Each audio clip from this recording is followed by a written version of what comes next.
Yes, Chris, thank you. Most of this sellout crowd has remained in their seats. They rolled out the red carpet for the champion player and coach of the Chicago Bears, the Mike Ditka era. Mentioned 1961, his rookie year, the first tight end to go over 1,000 yards. Did that in his rookie season. All-Pro, Pro Bowl, champion with the Cowboys and the Bears as a player, champion with the Cowboys as an assistant coach, but the Bears headline winning the title as a player and a coach. In the post-war football era, nobody's been the head coach and a player on the same team and won championships, except for Mike Ditka. And they're honoring him here tonight. They've brought out many players from Ditka's past who are making their comments on a video presented. And that's the trophy. When they won the title as a player in '63, there was no trophy for the champion of the NFL. And the Chicago mayor said, let's give them a trophy, and they call it the John F. Kennedy Trophy. It was just a month or so after the president was assassinated. That trophy, the Super Bowl trophy, the Hall of Fame bust, all out there as the fans stand to address Mike Ditka, hear him address George McCaskey, the chair of the Bears, about to do the honors at midfield. Mike, it is long overdue, and it is a long time coming. Yours may be the last Bears jersey retired, but yours is the first Bears coach's sweater retired. On behalf of Papa Bear, George Hallis, Virginia Hallis McCaskey, the entire Bears family, and Bears fans worldwide, congratulations and thank you. Bears fans, number 89, the coach, Mike Ditka. Thank you.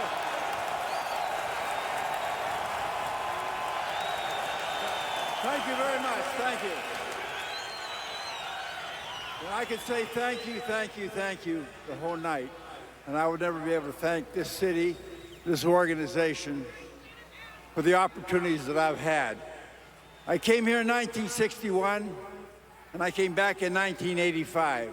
Both times Mr. Hallis brought me back. I'm forever indebted to the organization. It's been a heck of a run, guys. But I'll tell you one thing I've learned. This is a great city.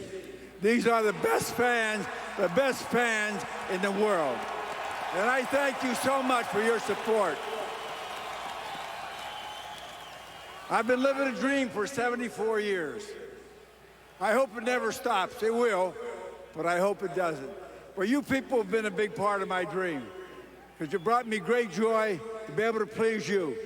The players we had in 1985 are the greatest collection of guys I've ever been around.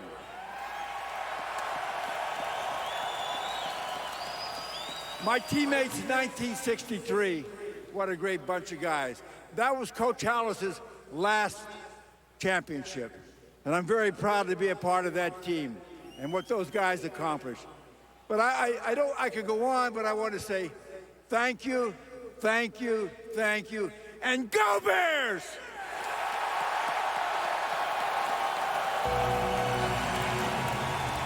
In a city that has been blessed to see the grace of sweetness, Walter Payton, and the greatness of Michael Jordan, there's nothing like the grit of a man forever linked with Chicago, the coach, Mike Ditka.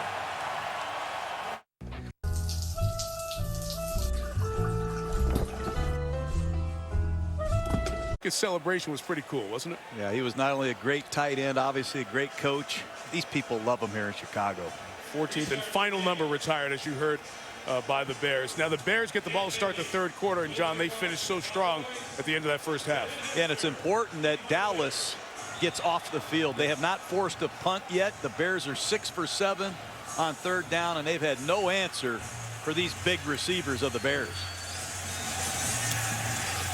Daly will try to scoot it back so it does not get to Hester. It comes up short and is picked up by the backup running back, Michael Ford, who will take it across the 25-yard line to the 26. This is what you told us about pregame. Well, be careful of Brandon Marshall. 5 catches for 78 yards, and he's beat man coverage. He's found the soft spot in zone coverages. He's been outstanding. And Alshon Jeffery, the second-year man from South Carolina. What a catch radius, incredible hang time, and acrobatic displays near the end line. These are 2 great receivers. I would expect Monty Kiffin, a defensive coordinator, to try to take them away, a little bit more coverage, and that could open the door for Matt Forte. This Dallas team on pace to give up more yards than any other Cowboy team in history. Give up 271. They brought the pressure to swing it out to Forte on that first play, and he's shy of the 30-yard line. He had just less than 5, and McCown got roughed. Defense number 99, contact to the head. 15-yard penalty, automatic first down. That's 2 on George Selvey. He went low earlier. Well, it's a blitz off the right side, and Selvey, number 99, at the bottom of your screen. I didn't see that.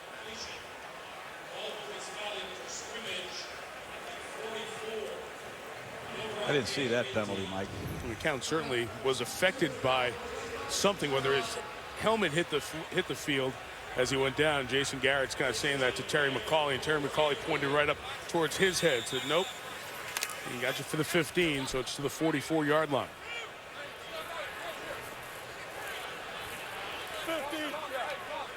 Evan Britton, extra offensive lineman, has checked in as an eligible tight end. Do a lot of this, and mostly stays in to protect. They send 4 out, and Forte's one of them. Brought down to 48. Lisa Salters, how you doing down there?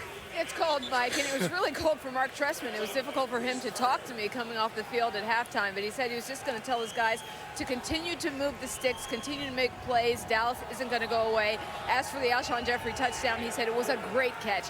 I asked Jason Garrett, what do you got to do to get off the field on 3rd down, because that's really been the big thing. And he said they've been moving the ball effectively, but really it's 3rd down. We've got to affect the quarterback somehow, some way. We've got to make our coverage tighter. Just get to the quarterback, make it tougher for them on 3rd down, Mike.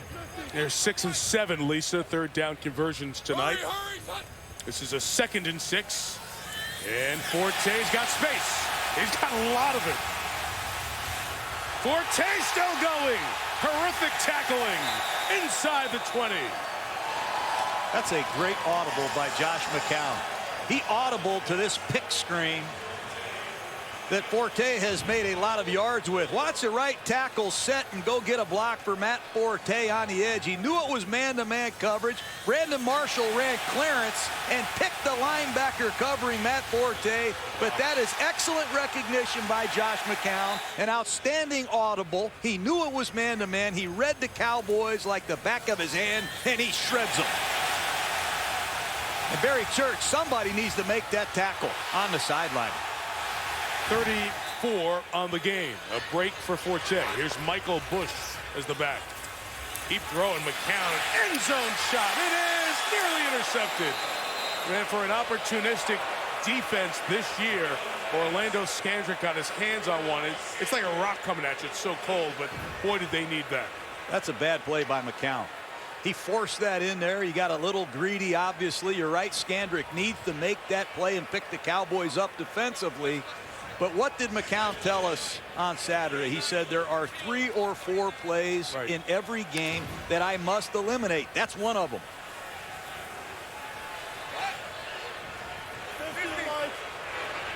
Dallas team that has come up with 25 turnovers, and that has really helped ease the other poor numbers on defense. Toss to Bush.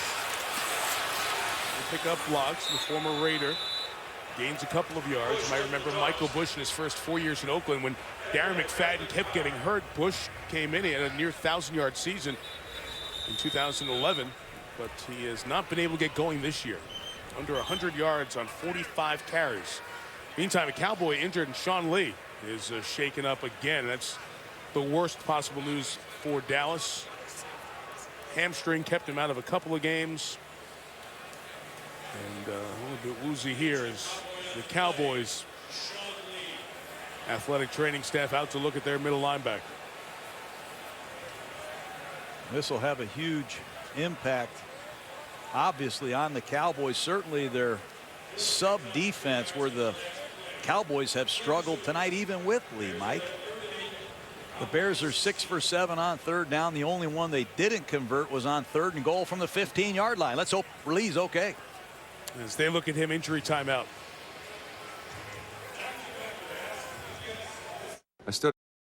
Taking a look at Sean Lee, captain of this defense and middle linebacker, as he was trying to get in there and make the tackle on that big back Bush. You see his neck compressed there as he hits the left hip of Bush, and it was pointing towards the back of his neck in that stinger type area. As the athletic training staff looked at him, he walked off the field under his own power, but you can see the discomfort, the concern with Lee. So that's a key part of this Dallas defense off the field. 3rd and 8 for Chicago. Pressure comes, McCown gets time, and he throws end zone too tall for Marshall and incomplete. And the field goal unit will come on. Nice coverage by Brandon Carr. $50 million corner for the Dallas Cowboys, number 39. Outside technique. Good coverage.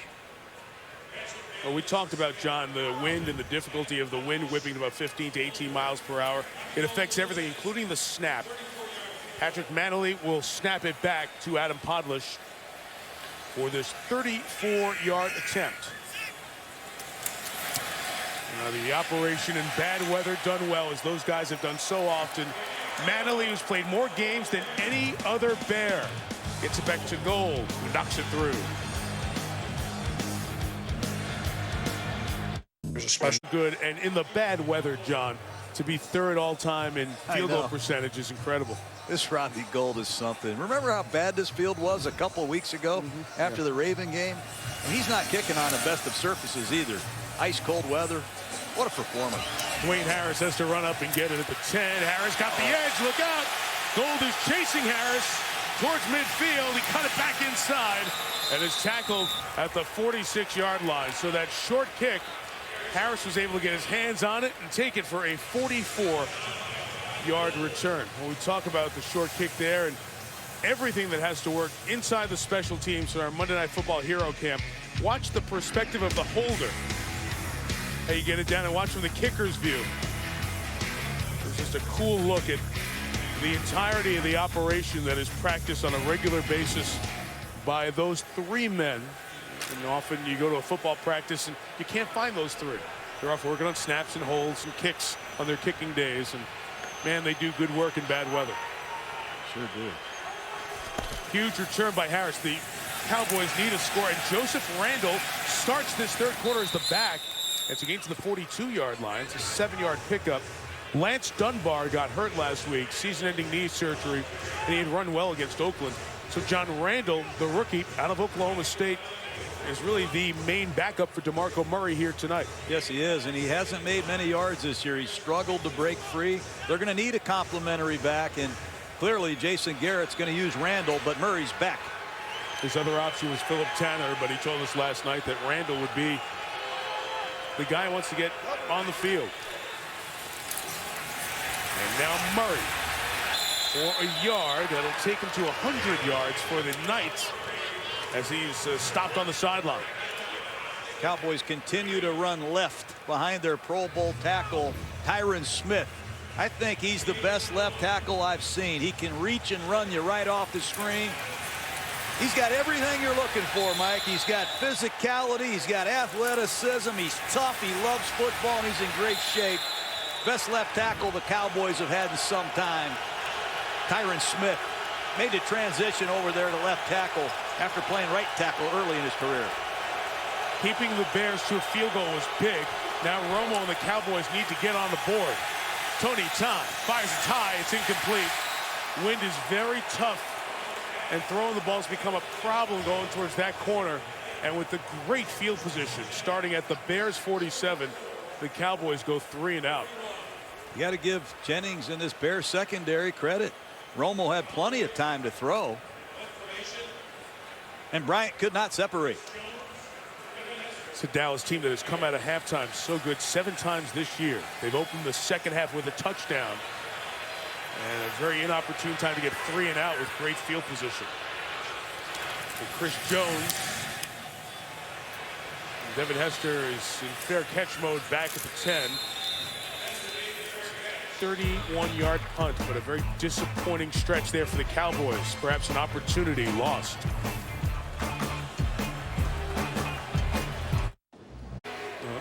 Who cares about single digits and windshield below zero? The Bears offense has been humming. It's been keeping the fans going here throughout the night at Soldier Field.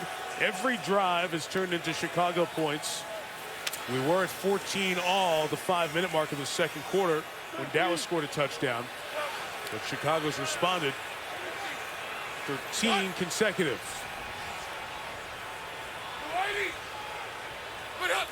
See Sean Leet, number 50, back on the field for the Cowboys as McCown, first down throw complete to Martellus Bennett, the tight end who was a Cowboy draft pick, then went to the Giants with a good reception there. Let's just look at this Cowboy front without DeMarcus Ware on the field.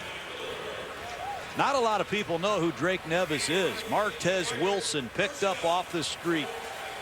You look out there and you really don't recognize a lot of these Cowboy defensive linemen. Other than Hatcher, 92 Jarius Wynn is playing, and they're getting overpowered tonight. To the 25, McCown continuing to throw. Oh, it's nearly intercepted again. That time it was the dropping Bruce Carter out of North Carolina, second-round pick. Bruce Carter, he's been around here for a few years. He's trying to develop into the player where he was drafted. But that D-line you were talking about, John, I mentioned it earlier. 17 different defensive linemen have played.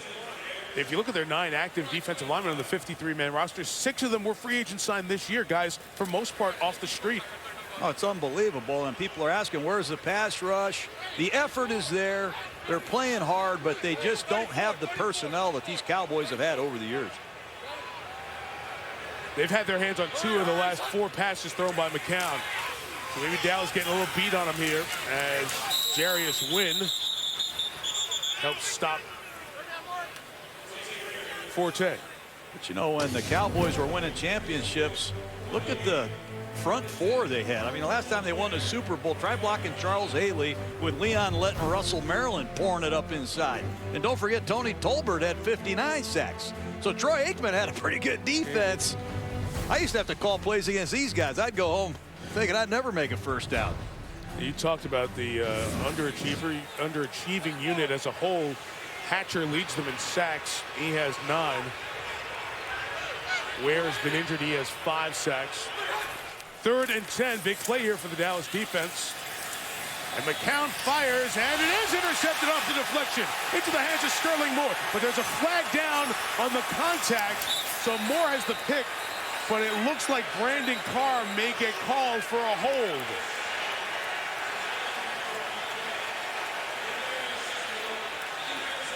Well, they got him, Mike. Wow. Carr to the pass, holding, defense number 39. 5-yard penalty, automatic first down. Well, let's watch, let's see. He's going to push straight up the field. He's going to turn over his inside shoulder. Let's take a look. I think it's a pretty good call, Mike. And as he comes over, restricting his arms from coming up to have a chance to catch it. And McCown's got to be careful now. He's had a couple balls that should have been picked off that weren't. That was very tight coverage. That's another penalty against the Cowboys that results in a first down. This one huge because of the pick, but who knows if it would have been a pick if not for that hold. Push in the backfield. Forte split out as a receiver.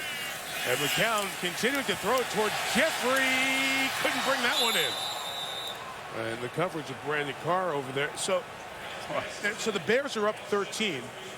And it's not as though the Cowboys' run defense is a great defense. I'm wondering, why are they throwing so much here? I'm wondering the same thing, especially when it's this cold. And I think Brandon Carr should intercept that pass. He misjudged his jump.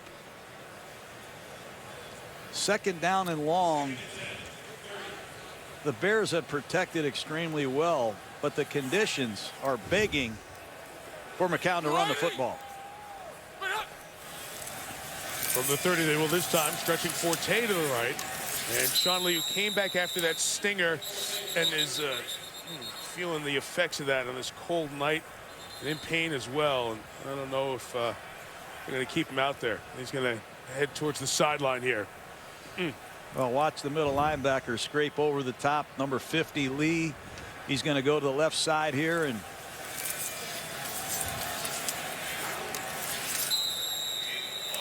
they're going to want to take him off the field and look at him. They did. He took himself out of the game there, tried to come back. He was cleared by the medical staff to come back with a stinger. It wasn't concussion testing that was going on. It was that neck area. Tough to see. 3rd and 9. McCown over the middle. This is caught by Earl Bennett. And he'll take a first down to the 45-yard line. There's that Tampa 2 coverage, and if you don't get a pass rush, I just don't see the benefit of playing it anymore. Earl Bennett's going to hook right over the ball. The middle linebacker comes screaming down the middle of the field, and Sterling Moore, number 26, has got to read the quarterback better than that. That's way too easy. And Jermont Bushrod, the left tackle of the Bears, continues to do an excellent job against the great DeMarcus Ware. We're talking about Sterling Moore. There's a guy who's signed off the practice squad of the Patriots. He's been on multiple teams. Third-year man out of SMU. Forte on the toss to the right. Going to gain 6 and be brought down by Bruce Carter. So John, as Lee is now headed back towards the locker room for further medical evaluation. We know what a struggle it has been for Dallas defensively this year, and he's one of their leaders, one of their best players, and now another player slow to get up. It's Carter. Oh, Justin Durant, a starting linebacker, was hurt earlier in the year. They had to move Keith Wilbur from defensive end to linebacker. They're decimated. Yeah, Nick Hayden got hurt here on this drive. The defensive lineman out of Wisconsin. Forte. First down at the 38-yard line. Saving tackle by Barry Church. This rookie right guard for the Bears, Kyle Long. He's going to be on somebody's Pro Bowl team quick. Just an inside lead play. They're going right after Bruce Carter, who has struggled in run defense, and Fiametta digs him off the screen. That's just good point of attack blocking. Fiametta, Kyle Long, nice reach block by Garza. Punishing inside 2-back run. Cameron Lawrence and J.J. Wilcox just came in for the Cowboys. They're at the bottom of their depth chart right now. And Bush runs through to the left, a yard shy of the first down. A lot of unknowns. Corey Irvin in the game, number 69. Back into the game comes 96, Nick Hayden. There goes Nevis. It's a patchwork group. And the Bears are wearing them out. And there's Rod Marinelli. He's one of the best defensive line coaches that you can find. He's just lost a lot of men.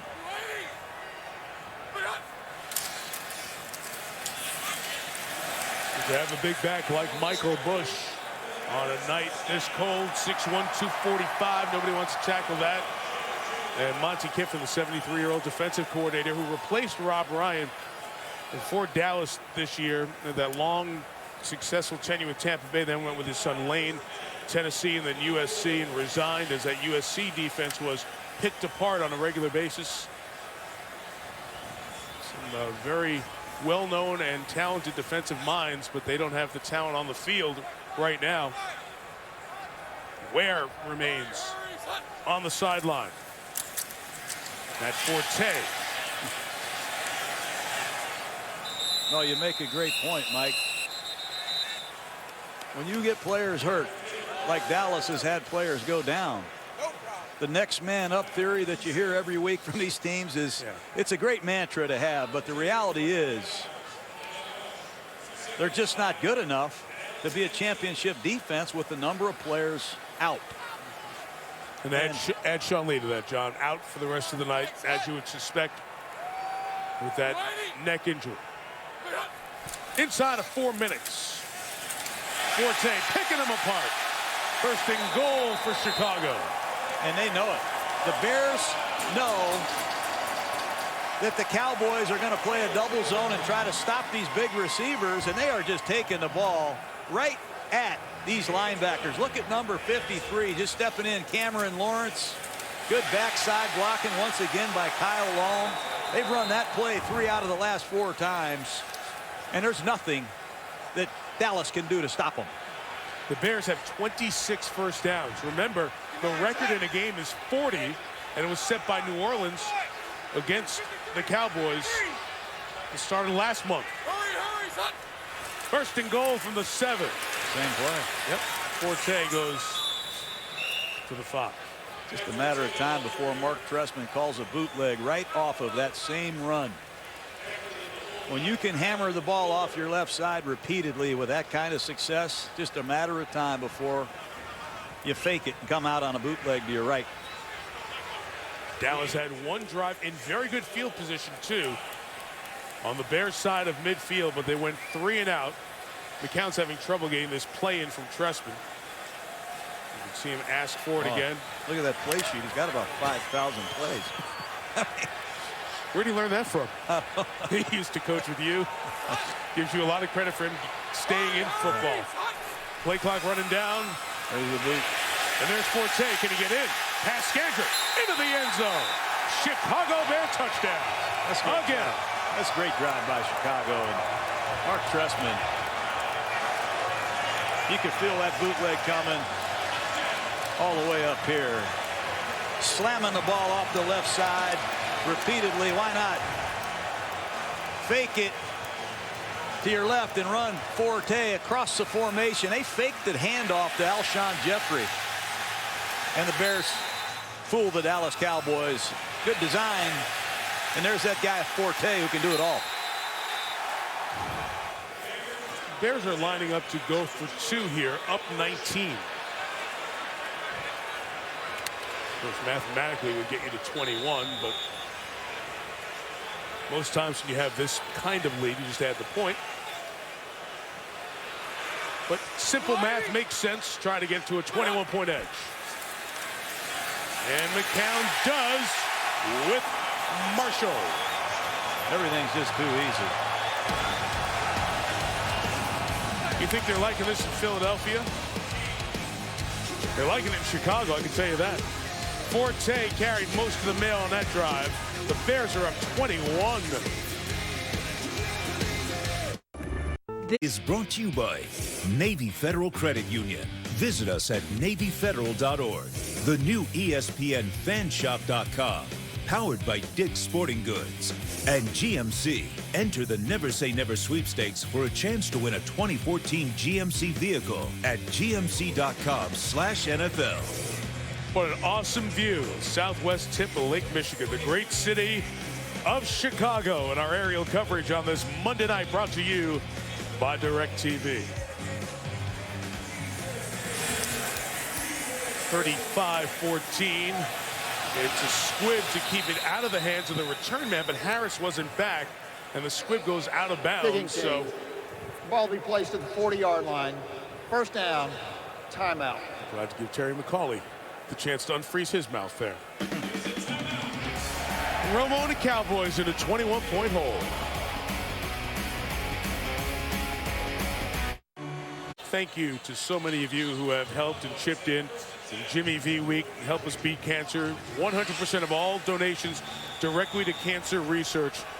JimmyV.org, 1-800-4JimmyV to donate. The foundation endowment covers all the administrative expenses, so if you help, it goes directly to cancer research. And those of us who've had Coach Valvano and the foundation as part of our lives, we appreciate everything you do.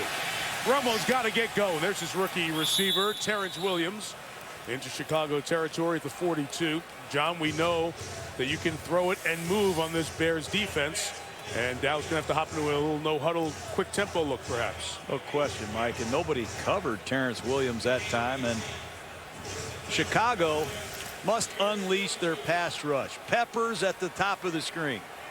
Wooten at the bottom. Somebody needs to get to Romo. Tight splits here for the receivers, all close to the ball. And for release, Romo goes down to get out of the way. He avoided a sack by going down before he was contacted, but then is finally sacked, and it's Jeremiah Ratliff, the former Cowboy, along with Landon Cohn. Did you say Jeremiah Ratliff? Used to be Jay. Jeremiah Ratliff, number 96, right off your left side. Leary at left guard, Frederick at center. It's Landon Cohen, 97, that gets the initial penetration, and Ratliff cleans up. What a story he is. Trying to rejuvenate his career. He was once one of the most feared inside pass rushers in the league. Pressure on 2nd and 15, and it's incomplete, intended for DeMarco Murray. Tough night for Jerry Jones, Stephen Jones. His son's there watching the game here tonight. And of course, Jerry Jones is very vocal this week. Very disappointed that the former J, now Jeremiah Ratliff, is playing on the opposite side of the Cowboys. This was a man who was 7th round pick in Dallas and 3 Pro Bowls in his 8 years. Really became an impact player. 4 Pro Bowls, I should say. But then a hamstring injury, failed his physical, groin surgery, and he was wanting to rehab more on his own than with the Cowboys staff. They felt that he could have put a little more effort into his end. Ratliff didn't like the treatment plan. He didn't stay with the Cowboys, and they let him go. Pass is caught, was going to be well short of the first down as it's brought in by James Hanna. Well, that time Dallas got into their empty backfield, their no-back set. Chicago was communicating their coverage. They blew it. Ball was snapped. They get a short gain, and Dallas is going for it here on 4th down and 9. This is why Julius Peppers was brought to Chicago. He and Tyron Smith at the top of the screen.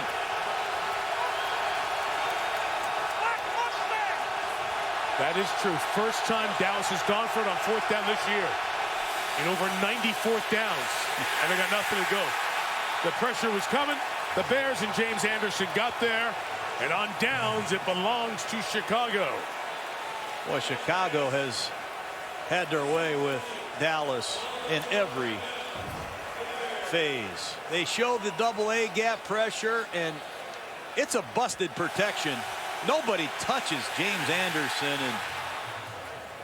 and it looks like Tony Romo and DeMarco Murray once again are not on the same page. He got on Murray earlier in the game for the inappropriate check down route. That time somebody blew the protection.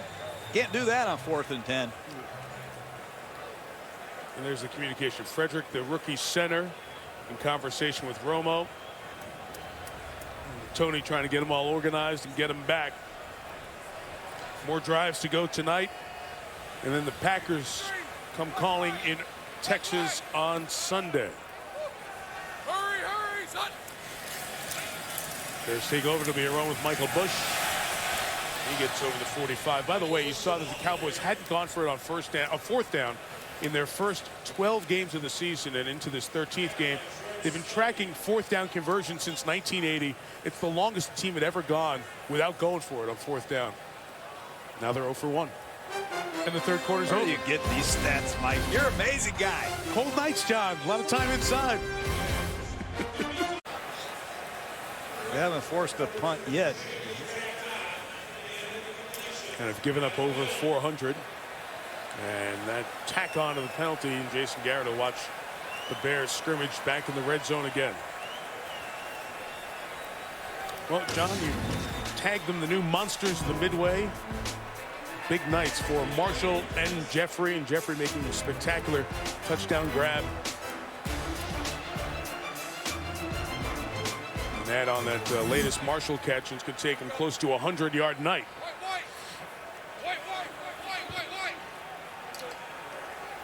Hurry, son. The 17, McCown back to the air, floating it out to Michael Bush. 10-5, touchdown Bears. They are 7 for 7 scoring on possessions tonight. That's great preparation by the Chicago Bears. Once again, it's that pick screen, and McCown audibles to it. You're going to see Marshall come in and pick the linebacker that's covering Forte, and right tackle Jordan Mills leads this pick screen. That's as well executed a play as you'll ever see. Recognition by McCown, execution by the offensive football team, and that's Mark Trestman, Aaron Cromer bringing a lot of preparation and good stuff for this offense. I know the Bears a couple of years ago had a 40-point game in December in Minnesota, but it's probably been a while since they've had a 40-point home game in December. Offense has not been stopped. Bears on their way to a tie atop the North with Detroit. The Mercedes-Benz Winter Event. Hurry in. Exceptional offers end soon. And NFL Mobile. Never have the fear of missing out on football. NFL.com/mobile. Little look last night down Michigan Avenue. Snow blanket was there. The shoppers were, well, perhaps that was purchased somewhere on Michigan Avenue. A lot of Ditka costumes from fans here tonight. Little pop-up kick. Caught at the 25-yard line and returned 6 yards by Joseph Randle, the backup Dallas running back. The pushing was sorted out. We mentioned Bears go on to win here. They'll be tied with the Lions, and next Monday night will be in downtown Detroit, right on the other side of Lake Michigan, over at Ford Field. The Ravens, the Super Bowl champions, with that improbable win yesterday, that back-and-forth wild finish. Ravens, Lions, they both very much in need of it. So just about a 4.5-hour drive. We go right under the bottom of the lake, John. Yep. Through Indiana, place you've been. I bet both those teams are glad to be in a dome after the game they played yesterday, both in blizzards. That's right. Both playing in Baltimore and Philadelphia, respectively. Here's the run by DeMarco Murray, who is over 100 yards tonight, and takes it to the 43-yard line. So the Packers win too, John, was big over Atlanta. All those crazy finishes were happening. The Packers held off Atlanta, and we're going to have 3 teams within a half game, one another, with 3 games remaining in the regular season. It'll come down to the wire, that's for sure. Packers come here week 17. Murray again, and DeMarco Murray to the 37. Excuse me, Mike. You can see the inexperience of these Bear linebackers. That time, Jonathan Bostic, number 57, overruns this draw play. Too many big runs against the Bears, and Conti, 47, continues to make a lot of missed tackles in the open field. Well, we know the Bears haven't stopped anybody running the ball. We talked about that earlier. Dallas got away from that a bit in the second and third quarter, and here at 42-14, just trying to, in some ways, just get out of Dodge and try to survive. Now, well, they're running like like 12 crazy. yards a carry. I mean, that's 3 straight plus 10-yard carries, and that's why Ratliff and Peppers are back on the field. There's still a lot of time left. Absolutely. We saw enough yesterday to know that you don't want to let anything silly happen. So Murray needs a break. Joseph Randle comes in, and he gets taken down at the 20-yard line. So we talked about this earlier. We can now update the stretch of 100-yard rushers against the Bears. Aaron Rodgers got hurt that Monday night, but Eddie Lacy went for the $150 and just add on to it. Bush a $105 here at Soldier Field. Then Ray Rice is 131, followed by Benny Cunningham of St. Louis. Last week over 200 for Adrian Peterson. And tonight, DeMarco Murray, 144. 6 straight games, the Bears have allowed over 100-yard rusher, individual rusher, and that ties an NFL record for the most times it's ever happened. And we'll see what Cleveland can do to set the record for individual 100-yard rushers when Chicago goes there next Sunday.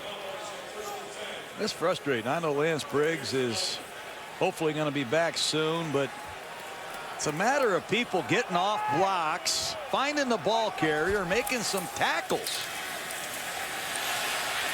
Murray got away from Corey Wooten, did not get away from Chris Conti, the safety. And he's tackled at the 9-yard line as we dive under 11.5 remaining. Dallas down 28 points, continues to run the football.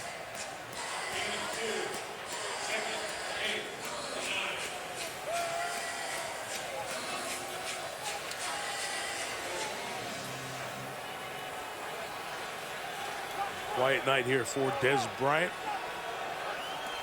He and Terrence Williams come to the bottom of the screen, and Dez caught that first touchdown. Thought he'd have a lot more opportunities.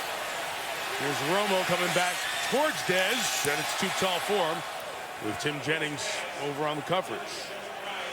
Bad snap that time by the rookie center, Travis Frederick. Take a look at Dez Bryant on a slant and go. Tim Jennings has played long enough to know I'm not buying that. Jennings is going to be 30 years old. He's going to be a free agent at the end of this season. Be interesting to see what general manager Phil Emery has in store for a lot of these Bears in the last year of their deal. There's that empty backfield, and it looks like the Bears are blitzing it. Get a first down at the 1, and Romo looking for space to throw it. Lofts it up there. Cole Beasley comes down with the duck, and it's a Dallas touchdown. It's Tony Romo something, isn't he? It's a no-back set. We talked about it in the pregame. Code 1 is an automatic blitz. That's what the Bears do. They're going to blitz. And you see Cole Beasley at the top of the screen. Just keep it alive and find an open area. But Romo keeps his poise in the pocket, keeps the ball in a throwing position, and Major Wright did not plaster to his man. The Cowboys stopped the Chicago stretch of 28 consecutive points with a touchdown. Down 21 with 10:52 to go. Romo to Beasley as Tony throws his 3rd touchdown on this frigid night.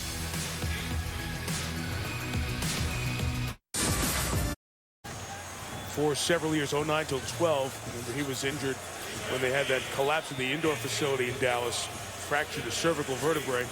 Hands team ready for Chicago. Dallas going to go onside here. The 21-point game. It bounces right to Brandon Marshall.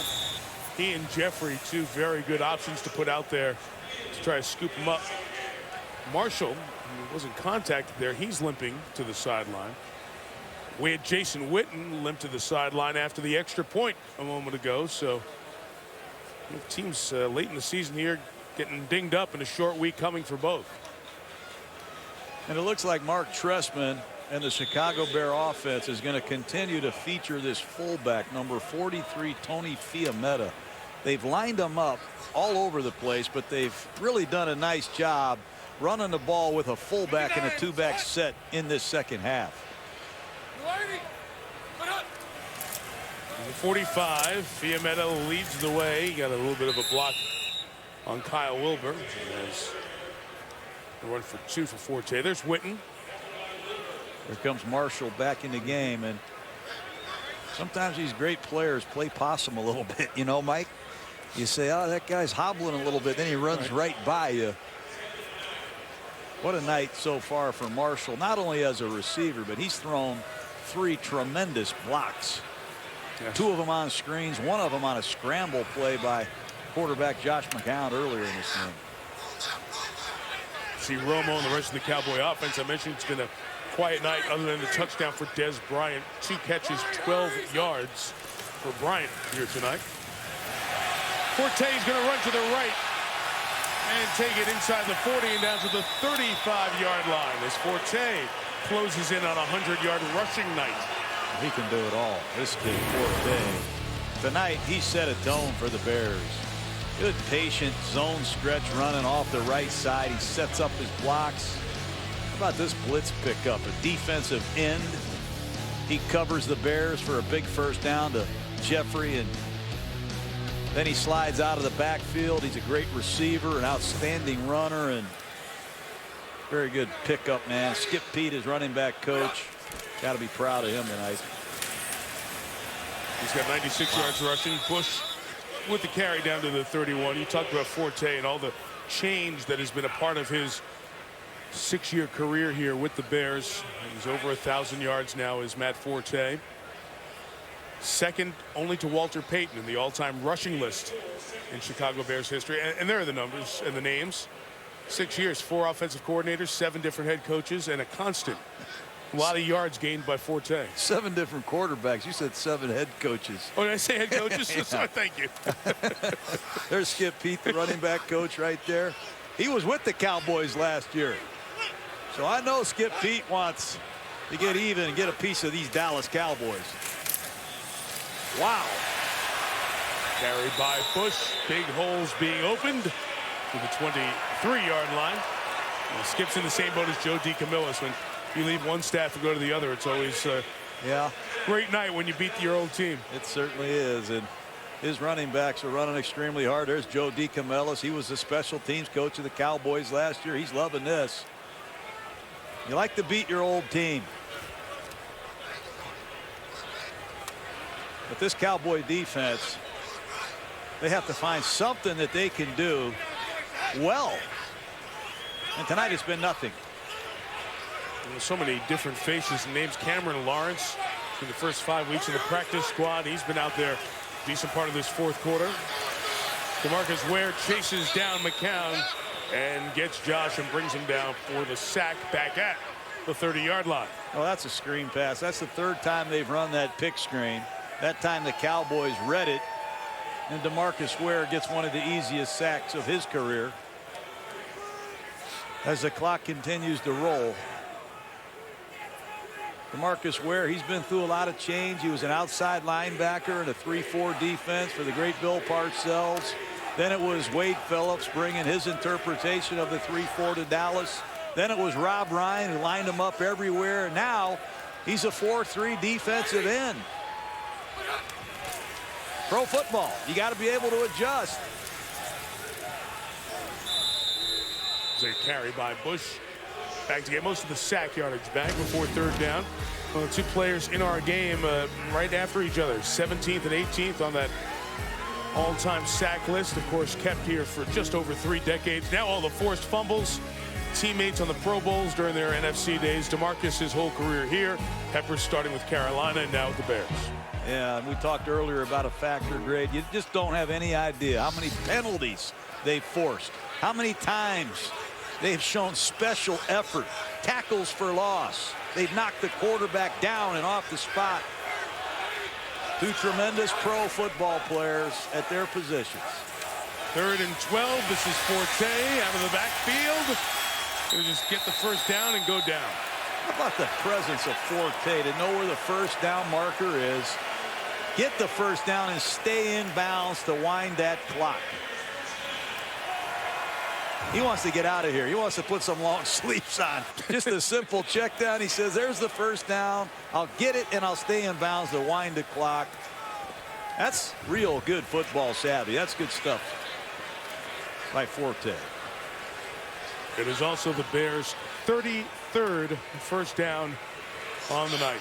You mentioned that record of 40 that was set by New Orleans in the 49-17 Dallas loss.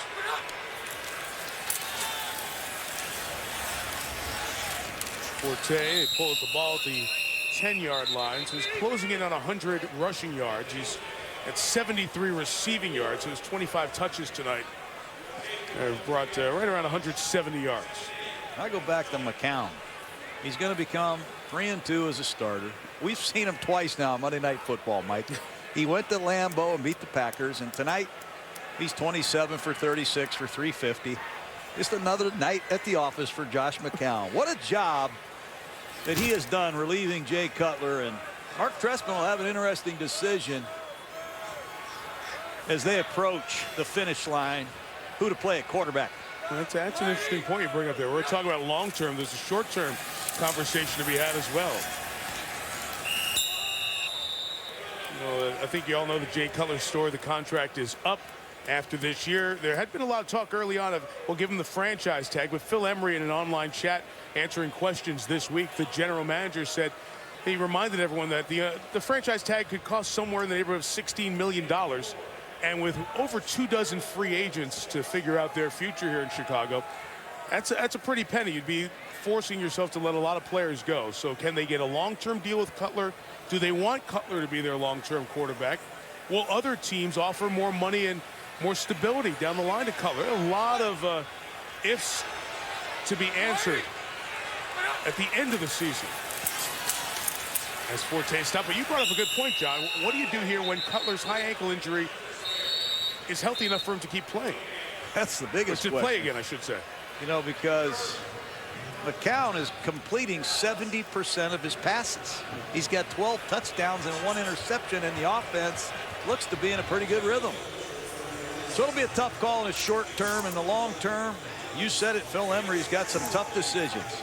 Cowboys. Because he's got about half of his team that is unrestricted at the end of this season, and the salary cap is a problem for everybody. Yeah, Cowboys take a timeout here with 3:51 to go. And, you know, McCown has come out, he said over and over, I'm the backup quarterback. Jay Cutler's the starting quarterback. But you're going to look at a guy who's going to be 2 yards shy if they don't throw it again of 350 yards 3 straight weeks. And sometimes yards are very misleading, but these have been in mostly competitive games, so he's fit very well in this system. Well, he's playing like a championship quarterback tonight. I mean, I saw him dive over 4 Cowboys for 1 touchdown. He's thrown touchdown passes. He's made great audibles. And you know what? His teammates love him. Yes, they really like McCown. You can see that they have rallied around him and support him. He might be the first 2-time Gruden Grinder winner ever. Oh, no, don't do that. I'm telling you. You can't do that. I can do anything I want on a cold night in Chicago. It's cold, man. Come on, 3:47. You can do it, Tampa. Come on. Good job. With Steve Young and Trent Dilfer break down the Cowboys and the Bears. Meanwhile, in D.C., Adam Schefter with the latest is Mike Shanahan's job with the Skins in serious jeopardy. And our soundtracks takes you inside the insanity of the snow game. Steve Levy, you and me, SportsCenter. All right, Scotty, we'll see you on SportsCenter in a bit. John, 8-5-2. And the tote board is still running. Most points scored in any week in NFL history. And I'm not sure that's even a good thing, Mike. Kyle Orton is in the quarterback, the former Bears draft pick. And he had it to Randall, the rookie running back out of Oklahoma State, Joseph Randall. So there's Kyle Orton. Remember, the Bears took him in the 4th round of 2005. And as Orton's is announced at quarterback, he gets a nice hand. Remember, he did quite well when Rex Grossman was injured for this team. 21-12 as a starter. He was traded for Jay Cutler. He traded a 1 and a 3 and Orton to Denver for Cutler. And here the 9th-year man out of Purdue mopping up. Short run by Randall again. Go back to that point. You always been known as an offensive coach. You love offense, but you think all those points not good for the game as a whole. Well, I'm not saying I don't like scoring, but okay. Tackling, broken coverages, a lot of points scored at the end of the game that I've never seen scored before. I just think a lot of injuries this year, a lot of pass interference calls, questionable yesterday, some interesting ways, some interesting contributions to those 852 points. It's not all good offense. Orton throws to Gavin Escobar out of bounds with 2:21 to go. As we said, short week for Dallas, and the Packers come down on Sunday and then follow that with a trip to Washington. And man, that's getting messier by the second. And then the close with Philadelphia at home in week 17. And the Eagles look like they're rolling. What an adjustment there at halftime. Chip Kelly and that offense in the second half, as LaShawn McCoy was phenomenal in the snow in the second half. Looked like he liked that snow. He did, right? You know, I wonder if Aaron Rodgers is going to make that trip to Dallas next week as a quarterback of the Packers. There's that swipe draw play that Tyron Smith executes to perfection. But it'll be interesting to see if Dallas can lick their wounds, go home and gear up for the Packers. But boy, would I love to see Aaron Rodgers return for the final 3 weeks. 2-minute warning in Chicago on a night that belongs to the Bears.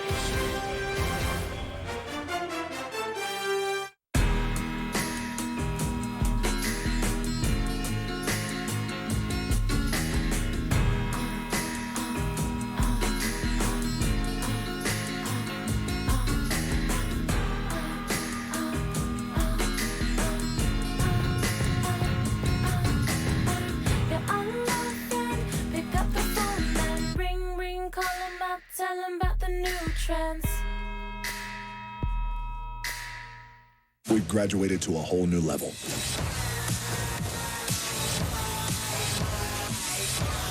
For a limited time only, own Fast and Furious 6 with collectible steel packaging. Tuesday, a portion of proceeds will benefit Paul Walker's Reach Out Worldwide charity.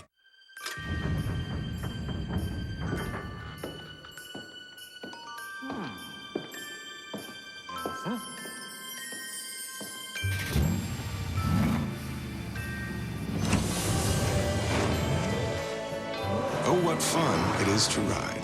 Get the Mercedes-Benz on your wish list at the winter event going on now. But hurry, the offers end December 31st. Lease the 2014 ML350 for $599 a month at your local Mercedes-Benz dealer. It's back! Applebee's Spirited Cuisine, crafted with a touch of tequila, wine, and whiskey by our highly skilled show-offs. I mean, chefs.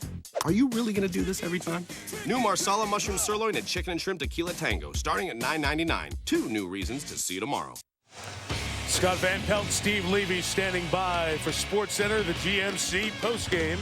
Susie Colbert with our Super Bowl champs, Ray Lewis, Steve Young, Trent Dilfer. We'll break down the game, the latest on the Redskins, and the NFL soundtracks take you back to those wild weather games. It's all coming up on SportsCenter. All right, let's get everybody in gear. Here's Suze with her backpack and all her stuff, all of her stats. And there's Ray. Why didn't you wear a Ray Lewis hat tonight, Gruden? I don't know where Ray got that hat. I like that look. Look at Dilfer's hat. Huh? He's talking to McCown there. It's not that cold.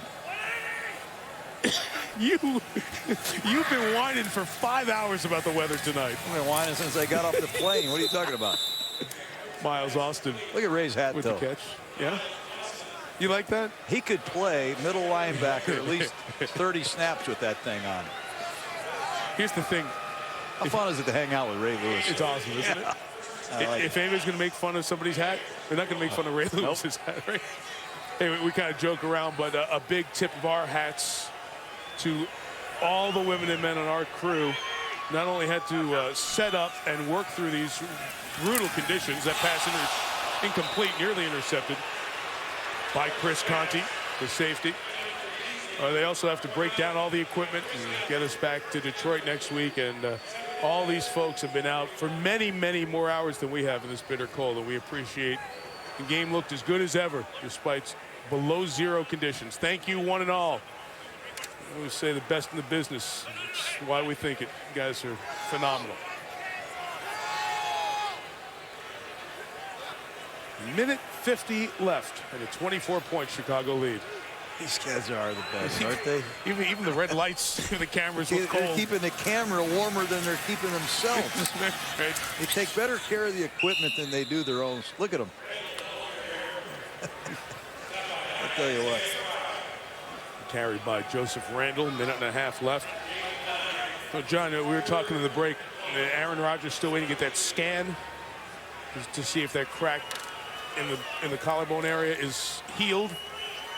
Man, if he gets on the field with his ability to throw it against this Dallas pass defense that was shredded for 341 passing yards tonight. Yep. Could be a continued problem. Orton fires for Austin, back shoulder, and it's incomplete. Zachary Bowman on the coverage. Well, Miles Austin, since he signed the big contract, has been very disappointing. He's had hamstring injury after hamstring injury and just has not made the explosive plays that this Cowboy organization had expected. They need it. They need somebody to step up in the next 3 weeks. They might have to score a lot of points. So they're going to run for it on 4th and 1, and after going 12 games without having a 4th down, they finally convert their second opportunity with Randall.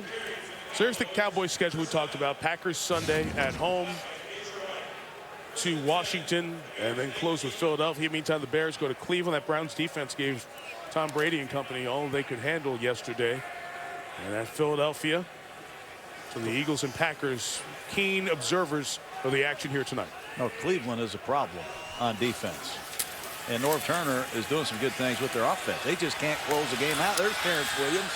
Right at the goal line. Did he break the play? No, it's ruled short with 25 seconds left.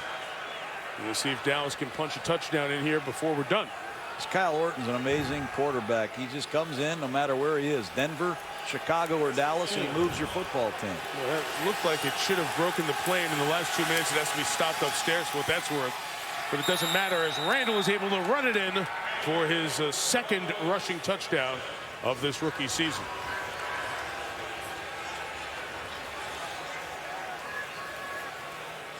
So 45-27. And we continue to add to the record of touchdowns and points scored this weekend. It's a straight weak side lead. They have Tyler Klutz, number 44.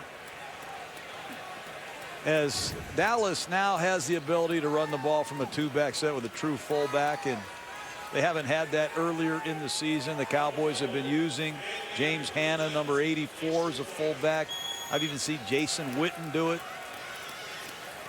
But you have to like the way the Cowboys ran the football. 200 yards rushing, close to it tonight. It's not nearly enough. It's amazing you can have 200 yards rushing and get beat badly. By 17. So here's what the paper's going to look like, or the web page that you pop up to check the NFL standings with 3 weeks to go in these two divisions. The Eagles will have the one-game lead. The Cowboys won their first head-to-head. That second one, as we said the last week, Giants and Skins are done, and the Bears and Lions will be tied. Detroit with the bit of the edge, I should say, because of the head-to-head sweep. And then there's Green Bay lurking at 6-1 off their tie game. So the Bears win on Sunday. And when we see the Lions next Monday night, they could take the field in second place.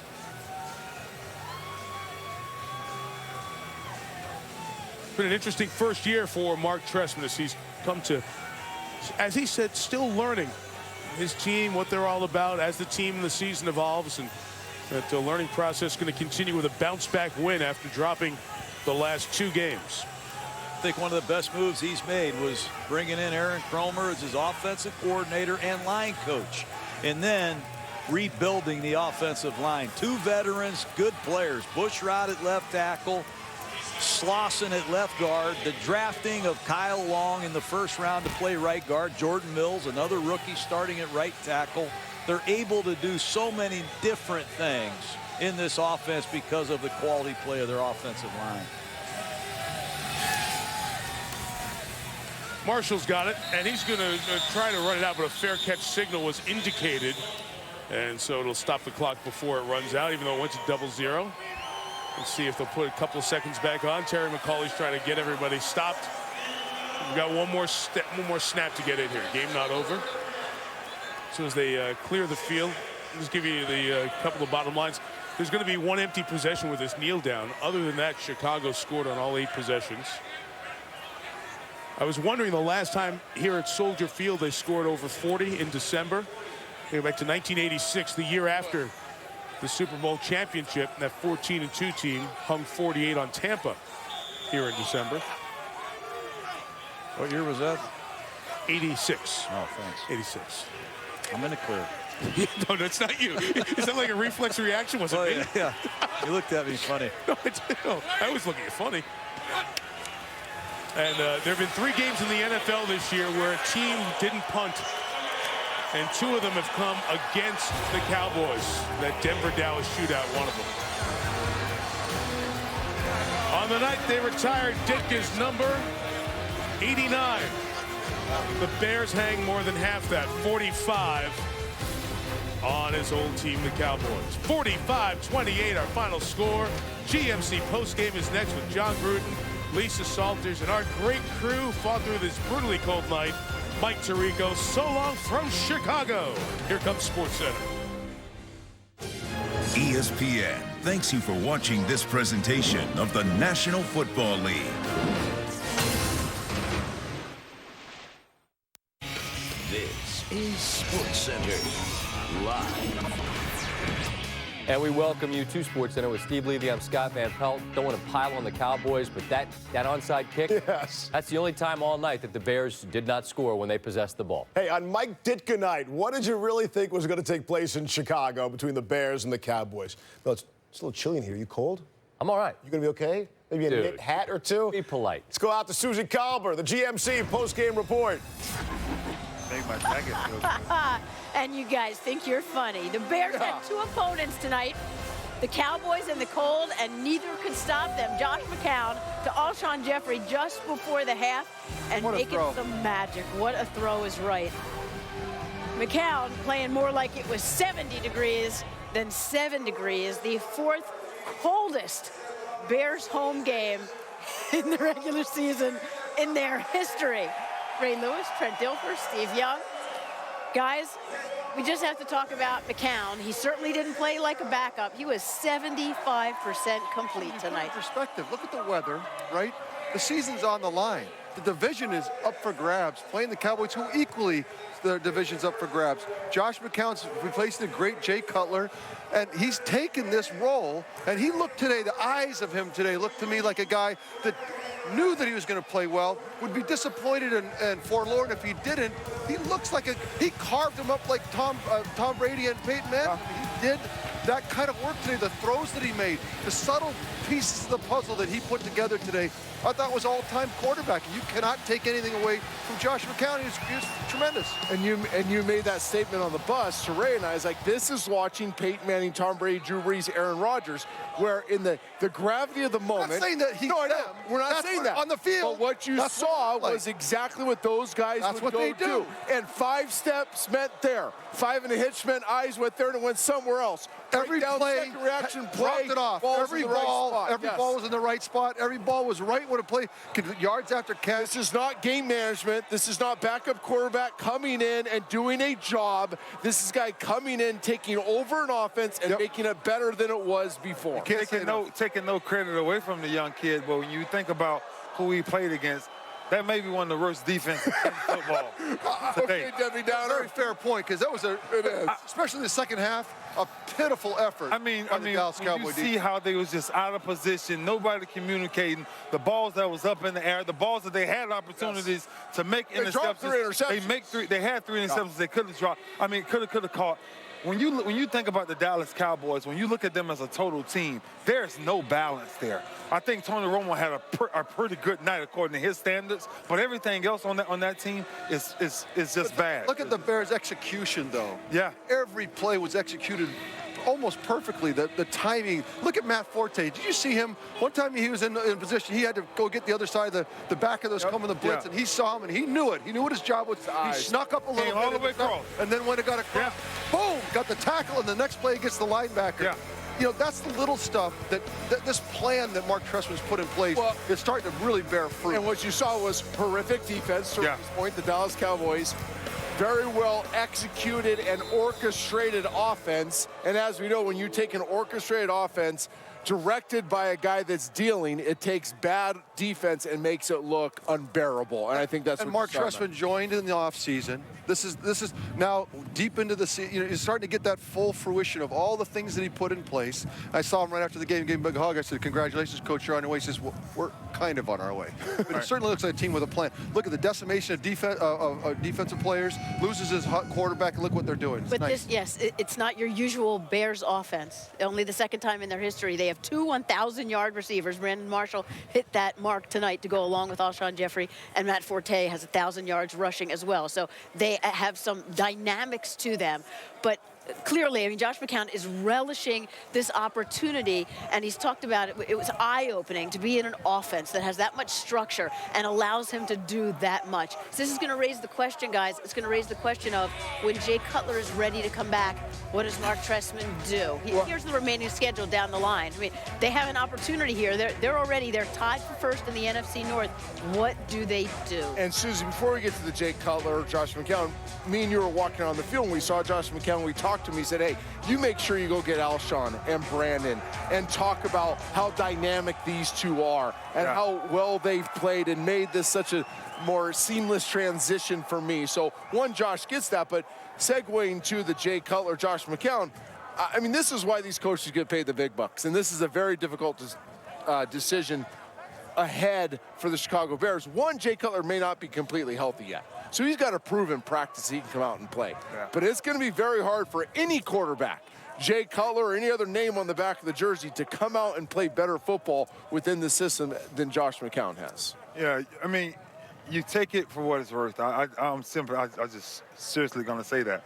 For one simple reason.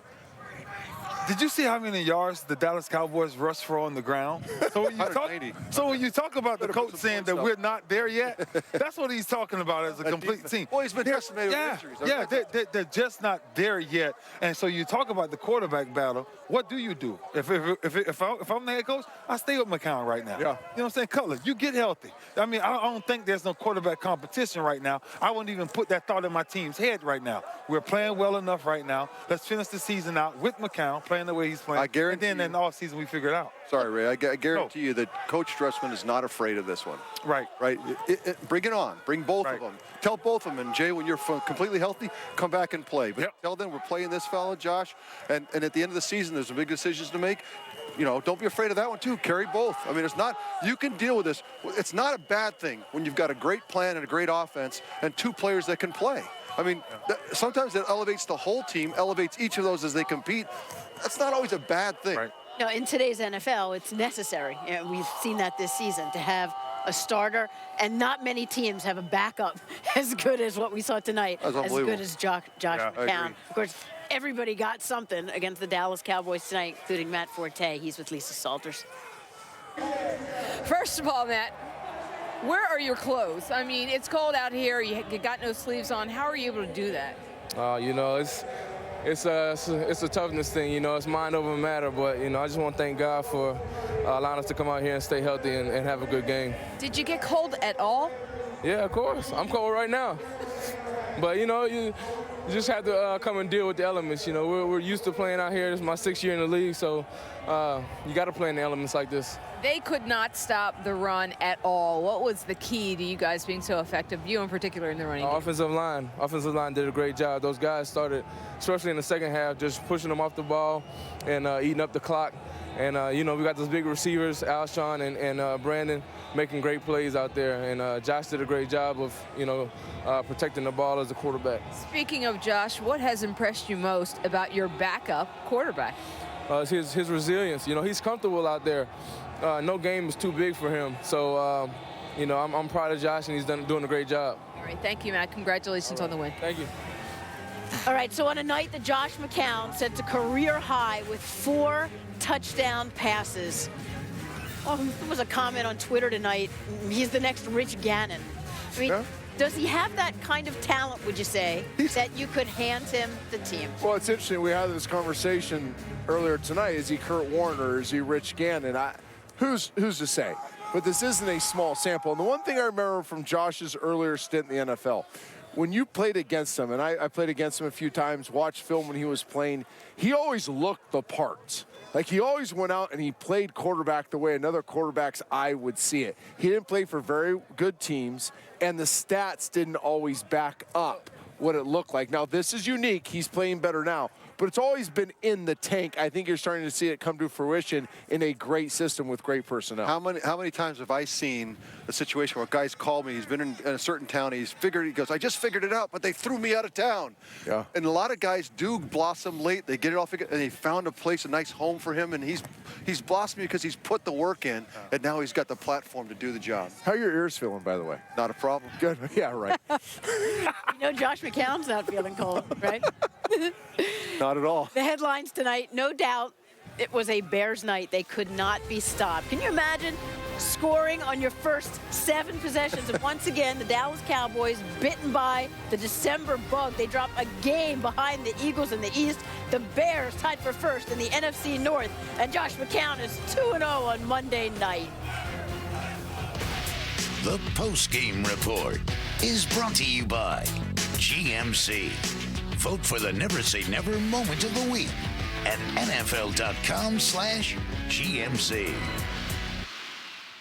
Brandon Marshall will chat with Susie and the fellas coming up shortly here on SportsCenter. Meanwhile, elsewhere around the NFL, Mike Shanahan said today he believes Robert Griffin III is 100%.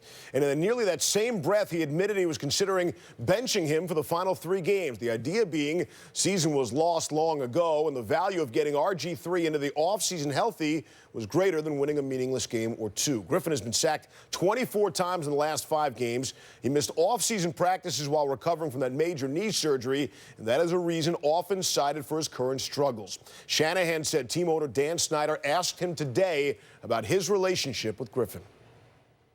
I'm not going to get into relationship. We talked about Robert. You asked me my relationship with Robert, and I said I was his coach, his head football coach, and not necessarily his best friend. Don't need to be his best friend. I want to make him the best quarterback possible. You got your franchise quarterback. You want to make sure going into the off-season that he's healthy, that he goes through a full off-season program. And that's why I didn't say he was a starter. If he did play and something did happen to him, I think it would set our franchise back. From the tone of your answers, it sounds as if you decide not to start him this Sunday, that you'd be sitting him for the rest of the season, correct? Correct. And if we feel the best thing in the organization is doing that for Robert, and then hopefully Robert will understand why we're doing it. We're doing it because he's a franchise quarterback, and we want him to be able to go in the offseason and get full preparation to be ready for next year. Did you consider quitting at the end of last season? Pardon me? Did you consider quitting at the end? I'm not going to speculate through all those different things. There's always going to be rumors. There's going to be partial truths in everything that comes out there. Someone will take some, In fact, when I read it, it talked about me cleaning out my office. It'd take me 2 minutes to clean out my office. I got 2 notebooks and I've got an iPad. That would get me out of my office. So when I hear different things like that, I just shake my head. Have you talked to Dan about whether or not come Atlanta, you're still going to be allowed to do everything that you want to do? Well, I can say that I've talked to Dan, if that's what you're asking.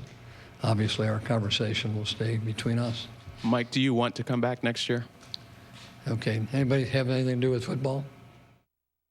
Our weekly visit with Adam Schefter. And Adam, you see the temperature in the room in Washington. Would it be fair to say that we've reached the point with Mike Shanahan and the Washington Redskins where it's a simple matter of when, not if, the two part ways? I think you're just about at that point. Now, the question is, the fact that he was not fired on Monday would seem to tell you that Dan Snyder right now is probably trying to figure out an exit strategy, and the best exit strategy where maybe he could save some money. Plus, they do need some offensive coaches to coach this team for the final 3 games of the season, despite the fact that the season has not gone the way that anybody in Washington wanted. So if you make the move with Mike Shanahan, you'd have to figure Kyle Shanahan, the offensive coordinator, goes as well. And now you don't have somebody to run the offense the last 3 weeks of the season. It's a difficult situation. But I think when you speak to most people around the league, most people don't believe that these two men can coexist going forward into the future, though.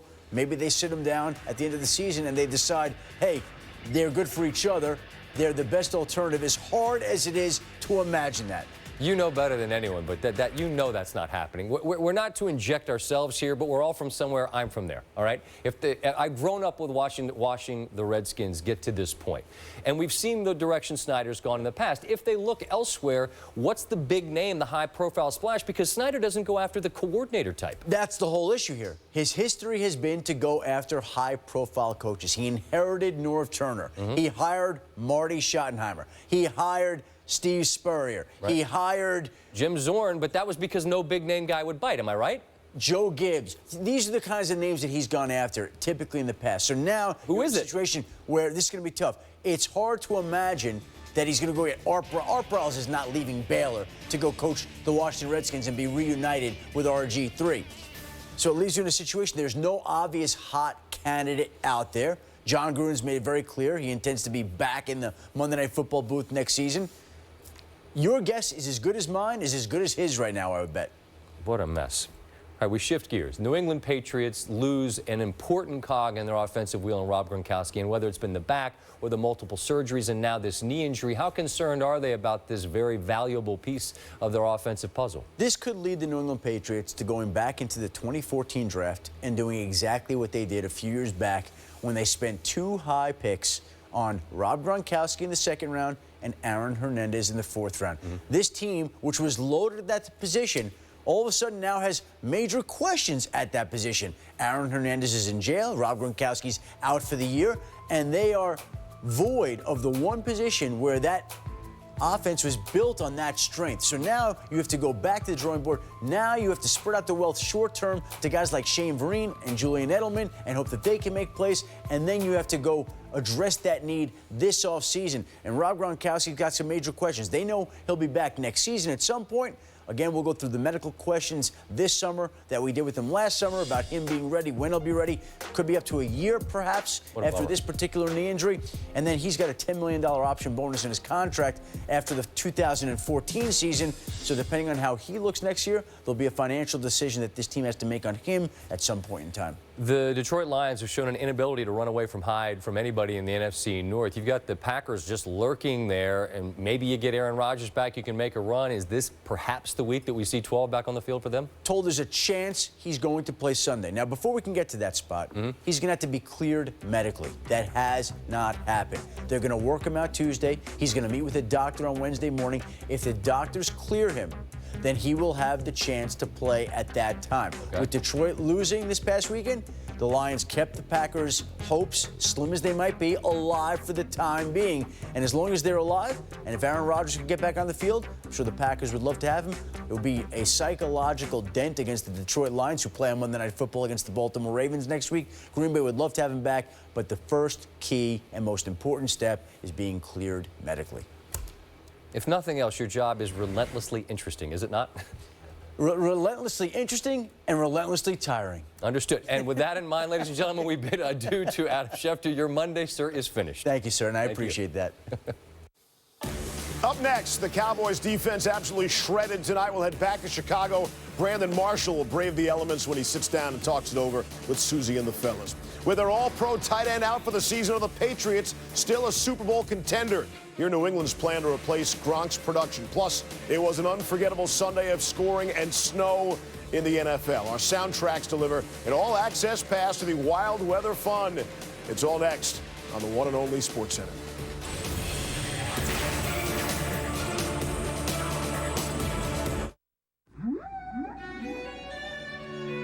My dad always talks about the deal he and Mom made with me when I was 10. He said, you get the grades to go to college, and we'll help out with the school of your choice. Well, I got the grades, and with Dad's planning and a lot of hard work, I'm graduating today with a degree in marine biology. I'm so thankful and excited about the future. For strategies on how to help your family achieve financial success, visit PacificLife.com. Rolling Stone raves. American Hustle is explosively entertaining. Come to mama, come on. Oh my God. With electrifying performances from a top-tier cast. If you run, then your life's over. You're gonna be hunted. Ain't no guys like you ever made any. American Hustle. Rated R. If you've got your crew in Miller Lite, you've got Miller time. Fellas, finally, you made it. But what if one of your crew is Questlove? Then we brought more Miller Lite. Cool. What do you guys want to hear? What do you got? Are you kidding me? Round to Miller Lite from the ladies in the corner. Hey, boys. You guys want to hit this house party? It's in Thailand. Yes. It's not just a good time, it's Miller time. It's back. Applebee's Spirited Cuisine. Crafted with a touch of tequila, wine, and whiskey by our highly skilled show-offs. I mean, chefs. Are you really going to do this every time? New Marsala mushroom sirloin and chicken and shrimp tequila tango, starting at $9.99. 2 new reasons to see you tomorrow. Chevy year-end events, great time to buy an all-new Silverado.